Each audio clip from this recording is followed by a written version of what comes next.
Bon matin tout le monde, bienvenue dans On jase de chasse de pêche de plein air avec moi-même, Steph Monette. J'espère que vous allez bien ce matin.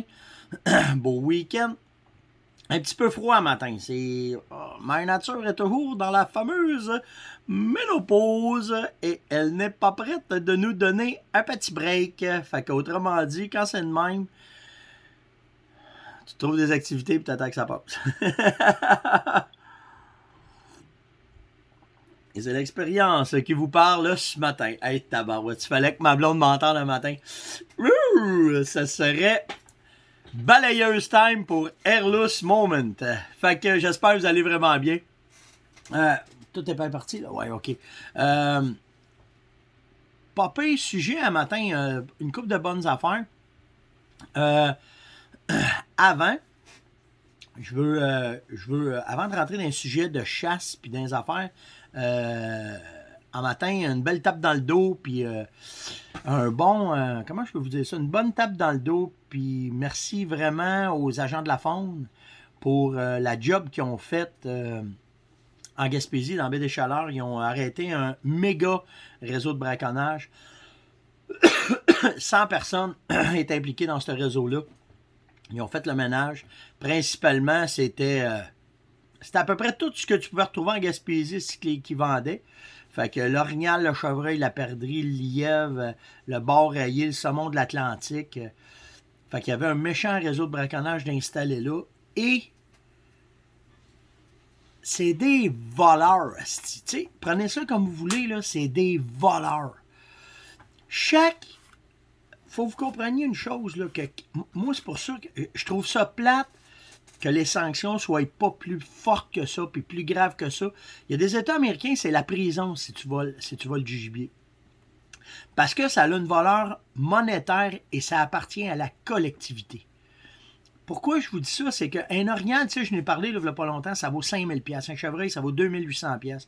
Un saumon, je ne sais pas combien ça vaut un saumon, ça doit valoir certaines coupes de sang, là. C'est du vol. Puis c'est pas le prix à la livre, là. C'est pas de même qu'il faut voir ça. C'est le prix économique qu'un gibier va rapporter au Québec. Ça veut dire les hôtels, les restaurants, le gaz, les dépanneurs, les VTT, les motorisés, les armes, le linge, les boutiques de chasse et pêche, les industries comme la mienne, les industries de linge, tout ça mis ensemble, c'est à cause de ce gibier-là que ça rapporte cet argent-là à l'État qui est redonné collectivement. Fait que quand tu vois un orignal ou un chevreuil dans le champ, oui, c'est beau, un ours, c'est beau, un dindon, c'est beau, mais ça a une valeur pour l'État qui est redevable aux citoyens. Puis quand les agents de la faune font ce job-là, premièrement, ils empêchent un esti d'affaires de Mongols d'empêcher de tuer puis de lapider la faune. Mais l'autre bord, il y a un enjeu économique important que chaque fois qu'un braconnier enlève un gibier illégalement, que vous ayez un permis, que vous chassiez, que vous le récoltez, ça appartient à la collectivité. C'est pour ça que c'est là. Mais sans vous en apercevoir, vous avez contribué à l'économie de la région quand vous allez à cette chasse-là.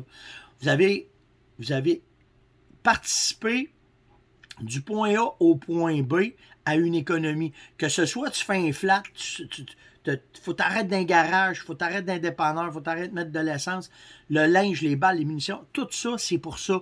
C'est pour ça que c'est dégueulasse quand que des braconniers vont ramasser le gibier puis qu'ils vont partir avec. Ben, c'est un vol économique. Puis les gens qui ont... Parce que dans le communiqué de presse du ministère, il disait qu'il avait réussi à faire cette opération-là grâce aux gens. Chapeau, tabarouette. Chapeau d'avoir aidé les agents. Les agents, là, ils savent les renseignements que vous leur donnez, comment ils sont importants. Ils font attention à leurs sources. Ils ne vous vendront pas. Dénoncez, tabarouette. Dénoncez. En tout cas, tout ça pour vous dire que ce matin, un gros, plus qu'une tape dans le dos, plus qu'un merci, simplement. Merci de faire ça, puis de protéger notre forme, puis de faire ça. Puis je le sais que présentement, votre job n'est pas facile. Je le sais que vous êtes en négociation, que le ministère vous fait ça pas facile.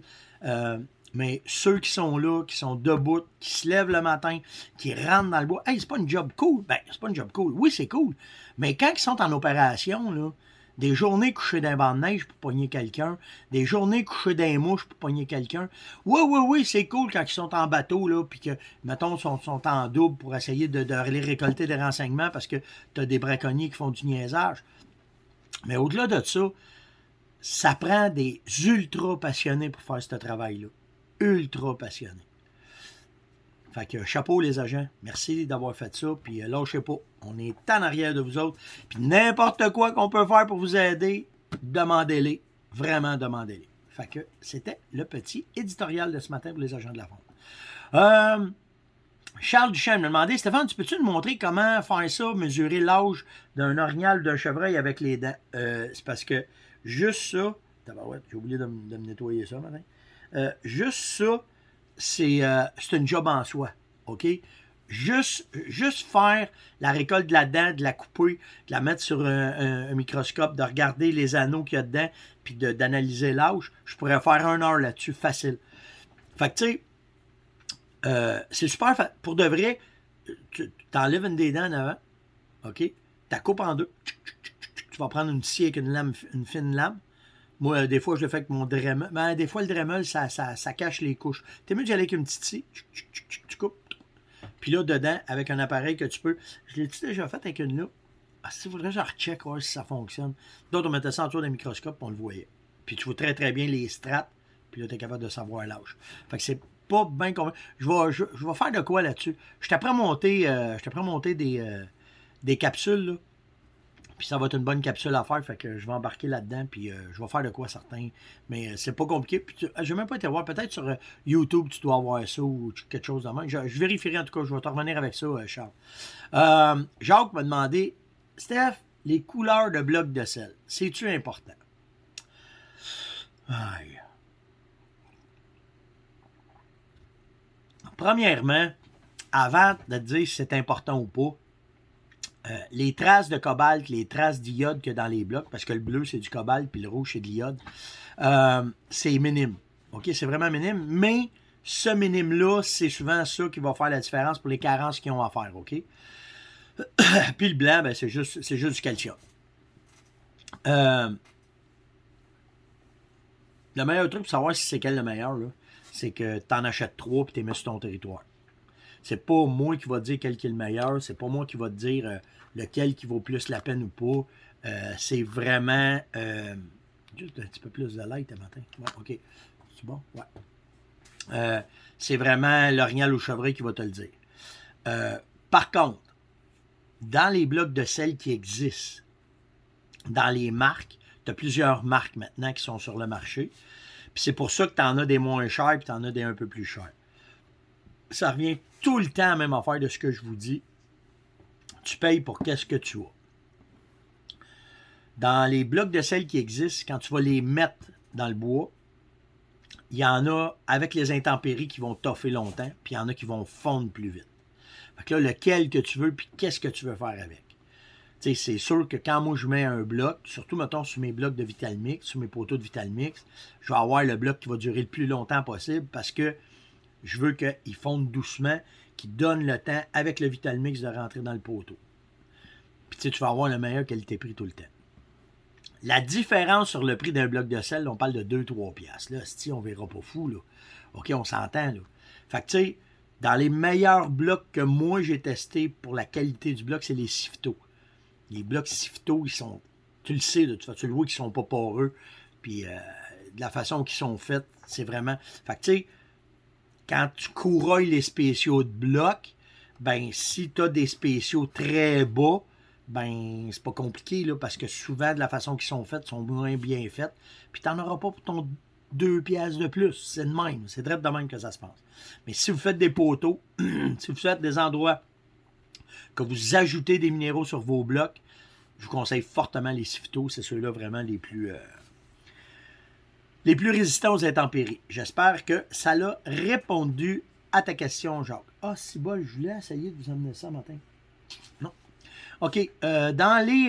J'ai Martin Breton qui m'a demandé, Stéphane, dans les pointes de chasse, pour mon arc, laquelle que tu me conseilles le mieux pour avoir une meilleure performance avec mes flèches? Puis là, il me donne tout le pro. Moi, là, Martin, à la base, là, je suis un chasseur, je suis pas un technicien d'arc. OK? Pourquoi je te dis ça? C'est que tous les gars, beaucoup de magasins qui vendent des arcs, ils ont leurs spécialistes, leurs pros là-dedans. Moi, ce qui est important, c'est que ma flèche soit coupée à la bonne longueur, que le spine de la flèche soit adapté à mon arc, puis que la pointe que je mets au bout, elle travaille bien avec ma flèche. Moi, je suis pratico-pratique. J'ai pas besoin d'une étude de 60 jours pour savoir que je mets la pointe, je la crinque, je lâche la flèche, puis ça va à la bonne place, mon problème est réglé. OK? C'est direct de même que je fais ça.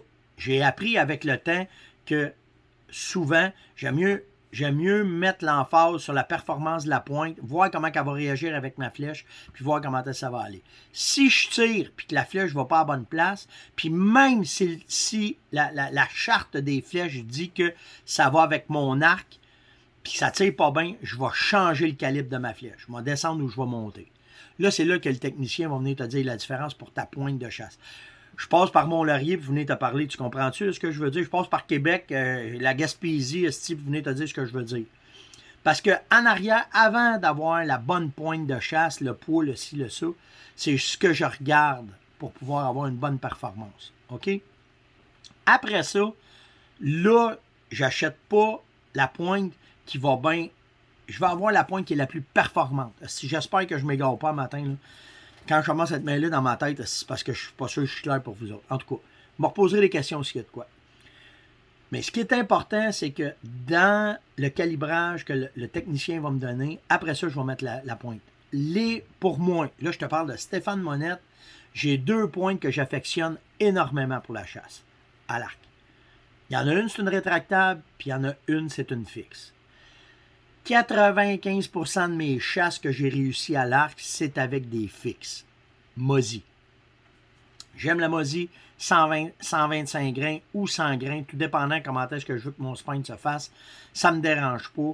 Puis, ouais, mais 100 grains, 125, ça drop plus vite. Pas grave si je lève un peu puis ça rentre dedans. OK? Fait que moi, je te le dis, je suis très pratico-pratique quand je chasse, comme avec les carabines. Moi, le boulet, si à 300 verges, il ne fait pas un trèfle, ça ne me dérange pas. S'il tire dans la grande même, c'est ce que je veux, c'est ce que j'ai besoin en chasse. Fait que là, à partir de là, moi, je suis un chasseur à la base. Puis, je vais avoir juste une arme qui va tirer dans le vital pour que je récolte mon gibier. C'est comme ça. Fait que, quand tu regardes ta Grim Reaper ou que tu regardes ta Mosi, puis que là, tu pratiques avec, c'est là que tu vas pouvoir commencer à savoir si ta flèche de 300 grains, de 350 grains, ou le spine qui t'a donné, ou la marque, ou la Easton, peu importe, OK? Les plumes, c'est là que tu vas le savoir à partir de quand tu mets la pointe dessus, si ton montage, si tes affaires sont bons. C'est tout. Fait que peu importe ce que tu vas avoir avant, tu vas partir avec une base que ton technicien va te donner quand tu vas aller chercher ton arc et tes flèches. Après, là, tout ça, tout ce que je viens de dire là, c'est toi qui vas faire le test, c'est toi qui vas le savoir. Tu peux pas mettre une pointe sur ta flèche, autant à l'arbalète qu'à l'arc, puis dire « ça tirait bien que mes pointes de pratique, puis après ça, ça va bien aller. » Que non. C'est pas comme ça que ça fonctionne. Il faut vraiment que ta pointe, faut que tu tires avec. C'est pour ça que je t'ai parlé, tu sais, les blocs T3, là, il y a des blocs faits pour ça, une plus grosse densité de foam, ta pointe rentre dedans. C'est long, là, parce que la pointe, tu tires, faut que tu la passes bord en bord, tu la dévisses l'autre bord, tu la renlèves. C'est du travail à ajuster une flèche, je m'en dis une niaiserie, des flèches, OK? Mais c'est important pour une seule chose, pour que tu sois efficace quand tu vas récolter, tu ne blesseras pas ton animal. C'est ça, ta job de chasseur, c'est de récolter proprement un gibier, peu importe l'arme. Puis chasser avec des flèches, c'est ça. C'est beaucoup de tuning, de tests. Quand tu tires, c'est pas pour tirer. Il faut que quand tu tires ou quand tu lâches, tu pèses la gâchette de ton arbalète, il faut que ta flèche, il y a une analyse, que quand tu lâches, tu laisses aller ça. puis tu vois la flèche qui fait une belle banane, puis qui rentre dans... Ah, c'est ça que je voulais. De 0, puis souvent, tu vas remarquer ça dans du 0... du 0,15, ta flèche peut rentrer de même, puis à 40, elle peut tirer, elle peut se placer de même, parce que quand elle part tout croche, puis après ça, dans le vent, elle se replace, puis là, faut pas que ça fasse ça. Faut que du 0 à, mettons, 40 mètres, faut que ça fasse ça comme ça. Puis c'est toi, il y a juste toi qui va faire. Puis là, ben, en tunant, c'est là que tu demandes des gars comme Monette à ton technicien, à ben des gars qui disent « Hey, ma flèche, elle fait ça. Ma flèche... » Des fois, là, c'est un quart de tour sur ta pointe qui va faire que ta flèche, elle va se stabiliser, puis tout va bien aller. Ça va loin, ça va très très loin, là, justement, d'une pointe de chasse. Mais mes deux préférés, tout ça pour te dire que mes deux préférés, c'est Grim Reaper, vraiment, vraiment, puis l'autre, c'est Mozzie. That's it. Parlant de celle-là, tabarouette. J'ai commencé d'autres tests, j'ai commandé d'autres vêtements, j'ai commencé à recevoir un peu de stock parce que ça rentre à la miette. De tout ce que je m'étais commandé, j'ai pas tout reçu. Je sais pas si vous voyez bien ma calotte un matin. J'ai fait rentrer des vêtements Sitka. Sitka était cool parce qu'ils m'ont fait un deal, là, c'est vraiment sharp.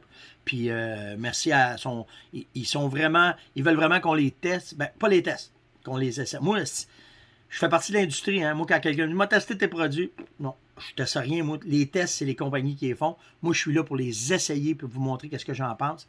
J'ai fait venir... le premier que j'ai fait venir, c'est celui-là. OK? C'est le Fanatic. C'est leur meilleur vêtement assez de cas pour la chasse rapprochée. Ça veut dire que c'est un vêtement qui fait zéro son. Si vous avez une chance, là, ça m'a vraiment impressionné. Là, je ne pensais jamais qu'il faisait ça parce que quand j'ai parlé avec le représentant puis que j'ai vérifié le vêtement, il m'a dit va juste voir, il y a une vidéo, là, je vous le partagerai sur ma page aujourd'hui. Il y a une vidéo de cette café sur comment est-ce qu'ils font leurs vêtements pour arriver, ils appellent ça du 0,30. Jusqu'à 30 mètres, il n'y a aucun son que le gibier va entendre du vêtement. Il n'entendra rien. C'est écœurant, vraiment là, le tissu de ça, comment est-ce que c'est fait. C'est vraiment pensé pour laisser aucun son.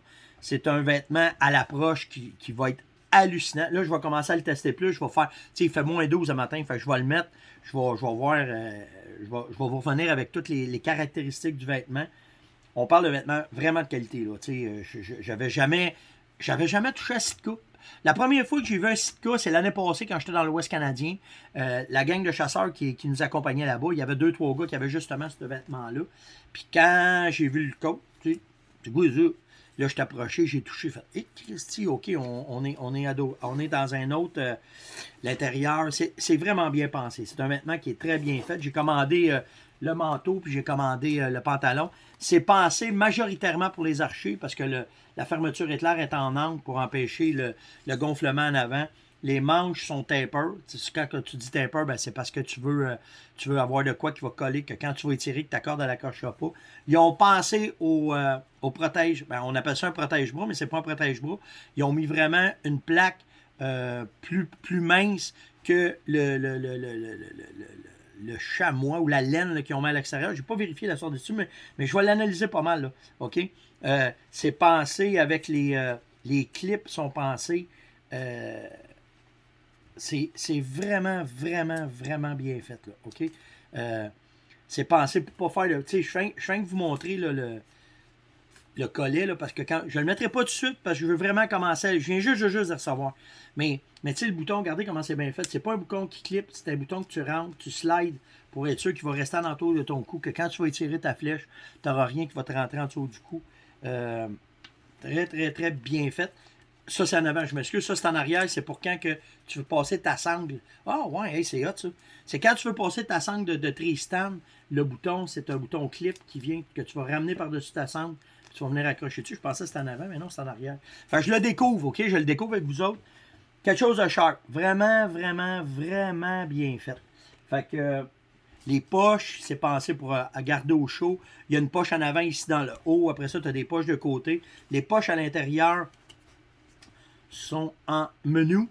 Fait que en menu, c'est hot. Puis l'intérieur de la poche est pensé, je vous le montre de même, là, est pensé pour pouvoir mettre des... je ne l'ai pas avec moi, tabarouette. Mon... c'est pas où? Ouais, il est ici. Quand tu vas avoir ton Zippo, ben quand tu le mets, pour pas qu'il touche à tes mains puis qu'il se promène n'importe où, tu as une poche pour le glisser dedans pour que justement ta poche en avant, elle reste chaude. La beauté de ce genre de poche-là, c'est que quand tu es assis et tu ne bouges pas, tes mains sont tout le temps au chaud, mais quand tu sors, c'est bien pensé. C'est vraiment bien pensé. Tu as une autre poche en avant. Il y a des poches partout. Là. Des poches mettent un paquet d'affaires partout. Fait que une compagnie qui est très, très, très soucieuse du détail. Je vais vous mettre les vidéos. Là, je viens de voir de quoi, puis je ne sais pas à quoi ça sert. Il y a un petit anneau ici. Je ne sais pas à quoi ça sert. Sais-tu? Ah, c'est-tu pour ça? Peut-être, hein? Quand il rouvre de même. C'est-tu pour venir l'accrocher pour pas que ça flacote? Même pas. Il va falloir que je fasse des recherches. Mais c'est pensé, vraiment bien pensé. Fait que on va jouer un peu avec Sitka, on va voir qu'est-ce que ça a de l'air, puis je vais pouvoir au fur et à mesure. Mais pour de vrai, pour le son, je pense qu'ils sont une longueur d'avance là, sur la façon que c'est fait. Vraiment un vêtement, là, 0,30, là, c'est impressionnant comment est-ce que c'est fait. Je vous parlerai des bids demain. Comment est-ce que les bids sont faits. Puis je me suis commandé, là je ne veux pas me passer, ah si, déjà 21. Je ne veux pas passer tout mon temps, mais je me suis commandé un chandail spécial pour la chasse à l'orignal. Je vais vous reparler de ça aussi après, là. Mais impressionnant comme compagnie, vraiment. Vraiment, vraiment, vraiment. Qu'est-ce qui me reste? Ah, si bol! Méga nouvelle ce matin. Vous êtes plusieurs à commencer à m'en parler. Qu'arrivera-t-il de Coticoti? Parce que là, la neige s'en va. Est-ce qu'il va m'accompagner le matin dans mes chroniques extérieures? Parce que j'aime ça faire, là, on jase dehors quand il fait beau. Alors, je vous tiendrai au courant parce que présentement, Coty est avec 6 poulettes dans un poulailler. Et même quand tu rouvres la porte et que les poulettes sortent, Coty, il reste sa branche en voulant dire, super, on va sortir du site, là, oublie ça, je suis trop bien. Fait que ça sera à suivre la fameuse histoire de Coty, qu'est-ce qui arrivera avec. Mais quand tu arrives dans le poulailler, lui, il a compris. Lui, là, il a passé 2 shots de moins 30 dehors avant que je l'attrape et que je le rentre dans le poulailler. Lui, il a peut-être pas une grosse tête, OK? Mais il a compris en 5 crèmes qu'il est bien dans le poulailler. Fait que quand tu rouvres la porte, il monte sa branche, puis il te regarde, puis il fait « Je bouge pas de là ». Fait que je vous tiendrai au courant, parce qu'il y en a plusieurs qui me posent des questions sur Coty. Ah, puis dernière chose. Où j'ai mis ça matin? Voyons, Steph. Ah, ça. Je parle avec plusieurs personnes, puis on est après pensé à... Ben, pas après penser, on est après... On échange sur nos techniques. Puis il y a une affaire qui est revenue, c'est... combien de temps que j'ai, là? OK, 22. On a parlé des kits de sécurité quand on va en forêt. C'est venu en jasant de même. C'est hyper important, OK, d'avoir des plasters, des bandages, un peu de quoi pour désinfecter. Là, je trouve ça sharp parce que, moi, c'est Yann qui fait ça, là, mais au-delà de ça, je trouve sharp ce format-là. OK, parce que c'est des clips, c'est solide, c'est pensé pour aller dans le bois. C'est Coleman qui fait ça. Il y en a sur son kit. Mais ce que je vais faire, je vais juste le recevoir. Ce que je vais faire, c'est que je vais l'adapter à moi, puis je vais passer à tout ce qu'il y a dedans. Mais je l'ai commandé justement à cause du contenant. C'est drôle à dire. Hein? Il y a déjà du stock dedans, là, mais je vais rajouter d'autres affaires dedans.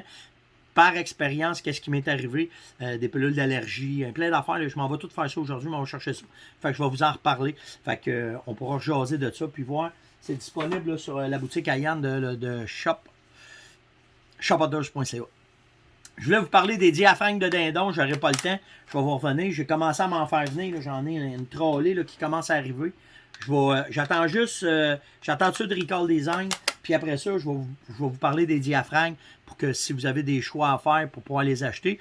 By the way, j'ai acheté hier la formation aussi à Mario là, sur le dindon. Fait que si vous avez une chance, je vais l'écouter. Si vous l'avez acheté, ben venez dire les commentaires, ça va. Tu sais, c'est cool. Là. Tu sais, on peut le parler. Là, Mario, là, il y a 10 ans de fait là-dessus. Là. Tu sais, c'est 10 ans d'expérience de ces conférences qu'il a faites partout, qu'il a mis en virtuel. Fait que. Puis si vous avez suivi le live, c'était hot. Fait que, mais je suis après aussi de travailler des affaires là, pour vous donner aussi des impressions sur qu'est-ce qu'il y a sur le marché, puis les bons diaphragmes, toute la kit, parce que pour la dernière, le Final Approach qu'il appelle, c'est vraiment hot. C'était le On Jase de ce matin. J'espère que vous avez apprécié. Hey, merci, hein. Likez, partagez, invitez. N'oubliez pas les commentaires. Ah, si, je suis tanné de vous dire ça, mais quand j'arrête de le dire, vous arrêtez. OK? Fait que likez, s'il vous plaît, si vous aimez le show, parlez-en, mais si vous aimez le show, likez. Une tape dans le dos, la fameuse tape dans le dos, juste un bonhomme sourire, n'importe quoi, un émoticône. Si vous voulez me parler, bien sûr, c'est correct. Et puis hier, j'ai trouvé dans mon Messenger perso, je pense que j'ai 200 personnes qui m'ont écrit, puis j'ai jamais vu rentrer ça. Fait qu'aujourd'hui, je m'en vais avec Caroline. Aujourd'hui, Caroline, elle travaille ce matin. Je m'en vais avec elle, je l'accompagne parce qu'on a des commissions à faire après. Mais je passe l'avant-midi assis avec mon téléphone, puis je vais essayer de tout passer à travers ça, vous répondre. Je m'excuse vraiment, là, je pensais que j'avais réussi à venir à jour, hier, par hasard, je sais pas, j'ai flippé. Hey, j'ai tout vu ça, les commentaires. Fait que je m'excuse vraiment, mais je vais essayer de passer à travers ça. Soyez patients. Puis lâchez pas, là, si je vous manque dans un Messenger, venez rajouter un petit commentaire en disant Steph, tu m'as-tu oublié, mais j'ai un Messenger qui va pas bien. Fait que ça m'empêche de pouvoir communiquer avec vous autres, mais soyez patients, s'il vous plaît. Je travaille là-dessus. Likez, partagez, invitez, n'oubliez pas de me laisser un petit commentaire et on se voit demain matin. Bonne journée tout le monde. C'est ma manette. Ciao.